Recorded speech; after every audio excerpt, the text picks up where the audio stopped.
నమస్తే, welcome to Andhraprabha. నేను మనస్విని. నిజం గడప దాటిలోపునే అబద్ధం ప్రపంచాన్ని చుట్టేస్తోంది. ప్రస్తుత కాలంలో అబద్ధాలే రాజకీయ పార్టీలకు ప్రధాన ఆసరాగా మారుతూ ఉన్నాయి. ఏదైనా ఒక ఘటన జరిగితే చాలు, వెంటనే ఆ విషయాన్ని ప్రత్యర్థులపై తోసేందుకు ఏదో ఒక కట్టుకథను అల్లేసుకుంటున్నారు. పోలీసులు ఇంకా ఎఫ్ఐఆర్ నమోదు చేయకముందే సోషల్ మీడియాలోనూ రాజకీయ పార్టీల అనుకూల పత్రికల ముందే ఇన్వెస్టిగేషన్ పూర్తి చేసేస్తున్నారు. తాజాగా కడప జిల్లాలో రియల్ ఎస్టేట్ వ్యాపారి దస్తగిరి హత్య విషయంలోనూ అదే జరిగింది. ఈ హత్య జరిగిన వెంటనే మొదట గంజాయి బ్యాచ్ చేసిన హత్యగా చిత్రీకరించే ప్రయత్నం చేశారు. అతడి హత్యకు రాజకీయాలకు సంబంధం లేదని వైసీపీ నేతలు చెప్పుకొచ్చారు. అసలు అతను వైసీపీ నాయకుడే కాదని నమ్మించే ప్రయత్నం చేశారు. కానీ చివరికి గుట్టు రట్టు కావడంతో ఇప్పుడు పెద్ద దస్తగిరి హత్యకు రాజకీయ రంగు పులుముతున్నారు. ఓదార్పు పేరిట దస్తగిరి కుటుంబాన్ని కలిసి తనపై పడ్డ ముద్రను తొలగించుకునే ప్రయత్నం చేస్తున్నారు. కడప జిల్లా కేంద్రంలోని ప్రభుత్వ ఆసుపత్రి రిమ్స్ ఆవరణలో ఈ నెల 6వ తేదీన జరిగిన వైసీపీ కార్యకర్త పెద్ద దస్తగిరి హత్య కేసుకు సంబంధించి పోలీసులు ఇప్పటికే 11 మందిని అరెస్ట్ చేశారు. ఈ కేసులో కడప మాజీ డిప్యూటీ మేయర్, వైసీపీ నేత బండి నిత్యానందరెడ్డి ప్రధాన కుట్రదారులుగా పోలీసులు ఆరోపిస్తున్నారు. మృతుడితో పాటు నిందితులు కూడా నిత్యానందరెడ్డి అనుచరులే. మొదట ఇది రౌడీల మధ్య జరిగిన తగాదాగా పోలీసులు భావించారు. ఆ తర్వాత విచారణలో అసలు విషయాలు బయటపడ్డాయి.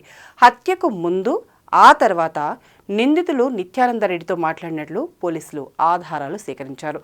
హత్య జరిగిన 3 గంటల్లోనే 3 నిందితులు నిత్యానందరెడ్డిని కలిసినట్లు, నిందితులకు ఆయన ఆశ్రయం ఇచ్చినట్లు పోలీసుల విచారణలో తేలింది. బండి నిత్యానందరెడ్డికి, పెద్ద దస్తగిరికి నడుమ భారీ ఆర్థిక రియల్ ఎస్టేట్ డీల్స్ జరిగినట్లు పోలీసులు గుర్తించారు. పెద్ద దస్తగిరి ఇంటిలో పోలీసులు సోదాలు నిర్వహించగా సుమారు 100 కోట్ల విలువైన ఆస్తి పత్రాలు బయటపడ్డాయి.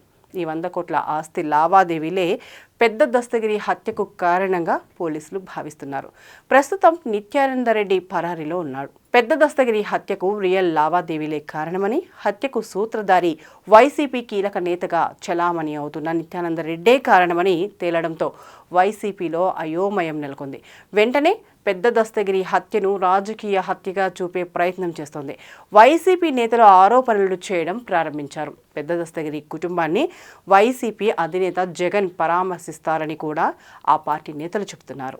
ఇలా ఇప్పుడే కాదు, గతంలో వైఎస్ వివేకానందరెడ్డి హత్య జరిగినప్పుడు కూడా మొదట గుండెపోటు అని చిత్రీకరించే ప్రయత్నం చేసి విఫలమయ్యారు. ఆ తర్వాత గొడ్డలితో నరికారన్న విషయం బయటపడగానే ఆ నెపాన్ని టీడీపీ అధ్యక్షుడు చంద్రబాబుపై నెట్టివేసే ప్రయత్నం చేశారు. వీటన్నిటిని చూసుకుంటే రాజకీయాల విషయంలో వైసీపీ తొందరపడుతోందని చెప్పుకోవాలి.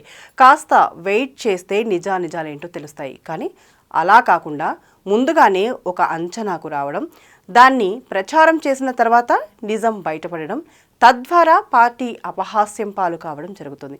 మరి ఈ విషయంలో పార్టీ ఎప్పుడు ప్రక్షాళన చేసుకుంటుందో తెలియాల్సి ఉంది.